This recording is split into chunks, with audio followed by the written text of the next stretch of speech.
our demographic on the Violin Podcast are beginners, and they're learning more about the violin, and they came across this episode wanting to learn more about the instrument. Can you describe your role as a concertmaster of an orchestra and what you do in and out of rehearsals and during performances?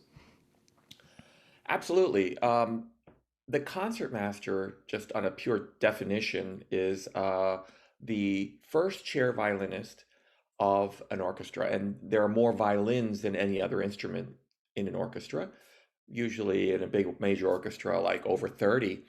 And the concertmaster sits in the first chair right to the immediate left of the conductor.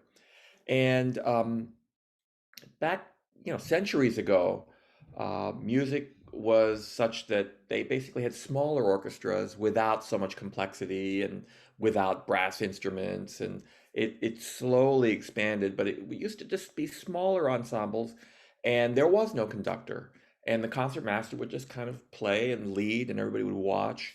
But as music kind of expanded and became more and more complex, concertmasters became more the leader. And even in England now, they don't call concertmasters, they call them the leader.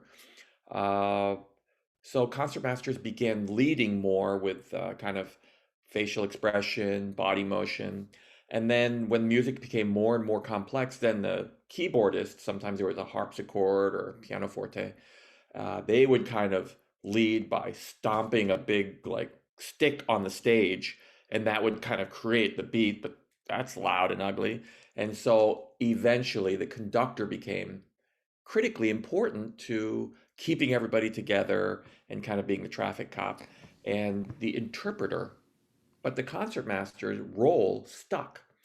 So for the modern day concertmaster, I kind of represent the musicians of the orchestra. And so even though everybody is looking at the conductor when they're playing, I think peripherally there's a little bit of peripheral vision looking at the concertmaster as well.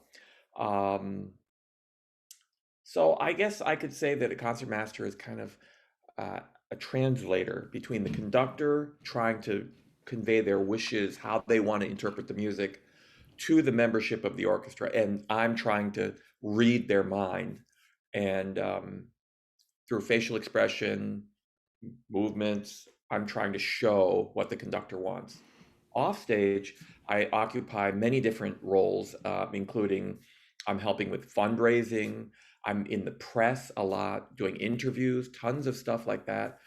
Um, and I serve on the board of directors for the Philadelphia Orchestra. So um, I wear many, many different hats as a concertmaster, and I consider it a huge privilege to do it because I'm not going to be there forever, And so during the however many years I'm in the orchestra, I'm just trying to make sure that I'm a good caretaker of the traditions of the orchestra, of the financial well-being of the institution. And so eventually, when I step off that incredible train moving through history, I'm hoping that I will have left it in a good place and have been a good steward of the traditions and of the Philadelphia sound.